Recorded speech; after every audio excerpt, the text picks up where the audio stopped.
రాష్ట్రంలో తెలుగుదేశం పార్టీ అధికారంలోకి వచ్చి రాష్ట్ర ముఖ్యమంత్రిగా నారా చంద్రబాబు నాయుడు ప్రమాణ స్వీకారం చేసిన మొదటి రోజునే 5 హామీలపై సంతకాలు చేయడాన్ని హర్షిస్తూ కావిలి ఎమ్మెల్యే డివి కృష్ణారెడ్డి ఆదేశాల మేరకు కావిలి పట్టణంలోని ఉదయగిరి బిడ్ సెంటర్లో తెలుగుదేశం పార్టీ ఆధ్వర్యంలో ముఖ్యమంత్రి నారా చంద్రబాబు నాయుడు చిత్రపటానికి పాలాభిషేకం చేయడం జరిగింది.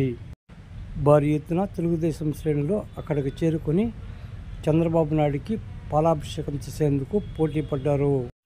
ఈ సందర్భంగా కావులిపట్నం తెలుగుదేశం అధ్యక్షుడు గుత్తికొండ కిషోర్ బాబు, పట్టణ ప్రధాన కార్యదర్శి జ్యోతి బాబురావు ఆధ్వర్యంలో ఈ కార్యక్రమాన్ని ఘనంగా నిర్వహించారు.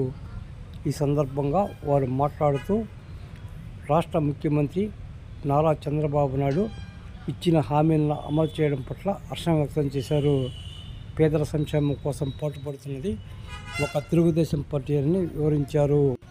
ఈ కార్యక్రమంలో కావలి పట్టణంతో పాటు కావలి రూరల్ మండలానికి చెందిన పలువురు తెలుగుదేశం నేతలు పాల్గొన్నారు.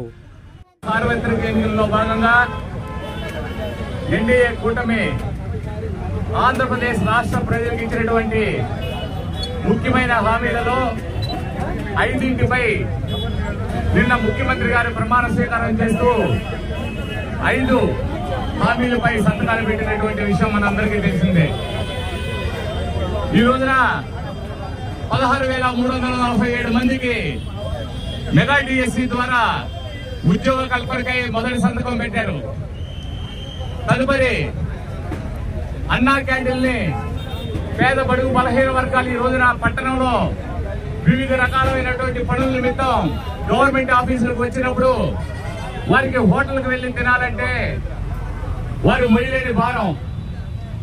దానికోసం 2014వ సంవత్సరం నందు ప్రవేశపెట్టిన అన్నా క్యాంటీన్ని గత ప్రభుత్వం మూర్ఖత్వంతో మూసివేసినటువంటి విషయం మనందరికీ తెలిసిందే.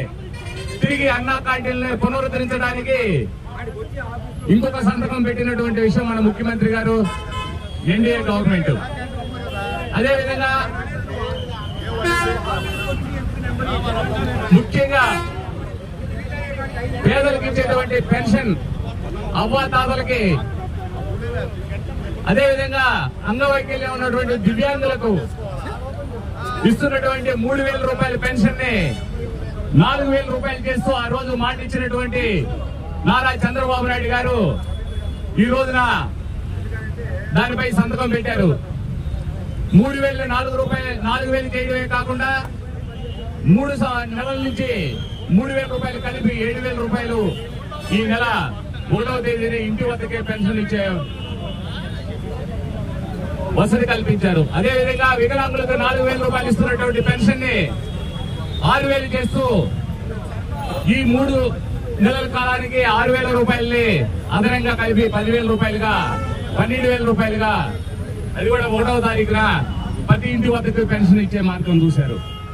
అదేవిధంగా ఈ రోజున నిరుద్యోగ యువత ఎటువంటి నైపుణ్యం లేక ఉద్యోగాలు రాక ఇబ్బంది పడుతున్నటువంటి విషయం మనందరికీ తెలిసిందే.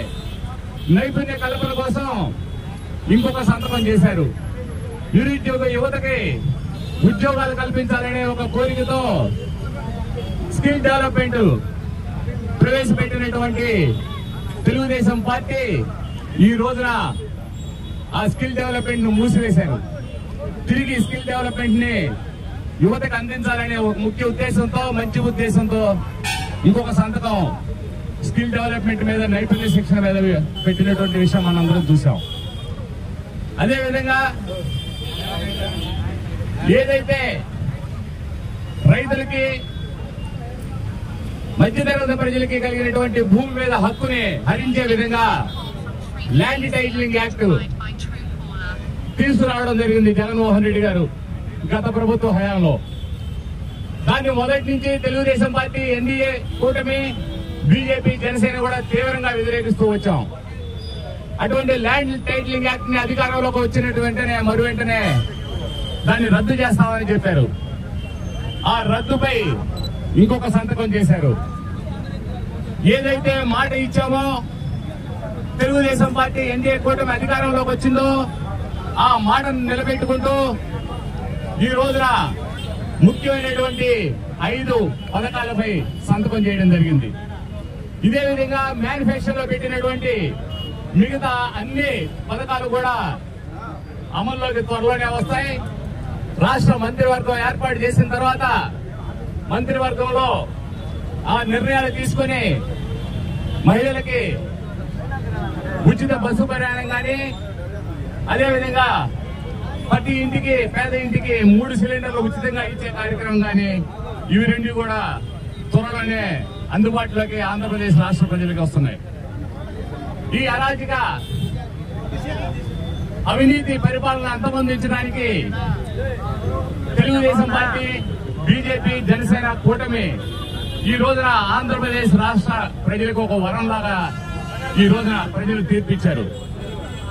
గత ప్రభుత్వంలో చేసినటువంటి అక్రమాలపై, అన్యాయాలపై, అవినీతిపై విసుగు చెందినటువంటి ప్రజలు, ఉద్యోగస్తులు, వ్యాపారస్తులు, మధ్యతరగతి ప్రజలు, పేద బడుగు బలహీన వర్గాలు, ఒకరనేది లేదు, ఒక వర్గం లేదు, ఒక కులం లేదు, ఒక మతం లేదు.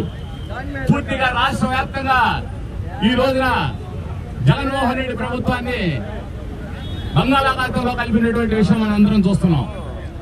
తెలుగుదేశం పార్టీ ఉమ్మడి ఎజెండాతో ఎన్డీఏ కూటమిలో ఎన్డీఏ నాయకులైనటువంటి నరేంద్ర మోడీ గారి యొక్క సహకారం, ఈ రోజున కేంద్ర ప్రభుత్వం ప్రధానమంత్రి గారి యొక్క నరేంద్ర మోడీ గారి సహకారంతో ఇక్కడ తెలుగుదేశం పార్టీ, జనసేన, బీజేపీ ఉమ్మడి రాష్ట్ర ప్రభుత్వం ఇటువంటి పేద ప్రజలకు, రాష్ట్ర ప్రజలకు మేలు చేసే విధంగా మంచి కార్యక్రమాలు ముందు కూడా తీసుకొస్తామని ఇందు సందర్భంగా తెలియజేస్తున్నాం. ఈ రోజున నియోజకవర్గ శాసనసభ్యులు ఈ రోజున దగ్గుమాటి వెంకటకృష్ణారెడ్డి గారు ఈ రోజు ఉదయం బ్రిడ్జి సెంటర్ గవర్నమెంట్ హాస్పిటల్ దగ్గర ఈ కార్యక్రమాలన్నిటిపై ప్రజలకు వివరిస్తూ ముఖ్యమంత్రి నారా చంద్రబాబు నాయుడు గారికి పాలాభిషేకం చేయమని ఆదేశించడం జరిగింది. ఎమ్మెల్యే గారి యొక్క ఆదేశాల మేరకు ఈ రోజున తెలుగుదేశం పార్టీ శ్రేణులు, పెన్షన్దారులు, అదేవిధంగా రైతులు, అదేవిధంగా నిరుద్యోగ యువత అందరూ కూడా ఇక్కడికి వచ్చి తెలుగుదేశం పార్టీ ప్రభుత్వం, ఉమ్మడి ప్రభుత్వం తీసుకున్నటువంటి నిర్ణయాల్ని హర్షిస్తూ సంతోషంగా ఈ రోజున నారా చంద్రబాబు నాయుడు గారికి పాలాభిషేకం చేస్తున్నాం. స్వర్గీయ నందమూరి తారక రామారావు గారి యొక్క ఆశయాలతో పనిచేస్తున్నటువంటి తెలుగుదేశం పార్టీ, మా ప్రీతమ నాయకులు దగ్గుమాటి వెంకటకృష్ణారెడ్డి గారి యొక్క సూచనల మేరకు, ఆదేశాల మేరకు కావలి నియోజకవర్గం, కావలి పట్టణం కూడా మునుముందు అభివృద్ధి దిశగా నడిపేదానికి మేమందరం కూడా కంకణబద్దులే ఉన్నామని ఇందు మూలకంగా తెలియజేసుకుంటూ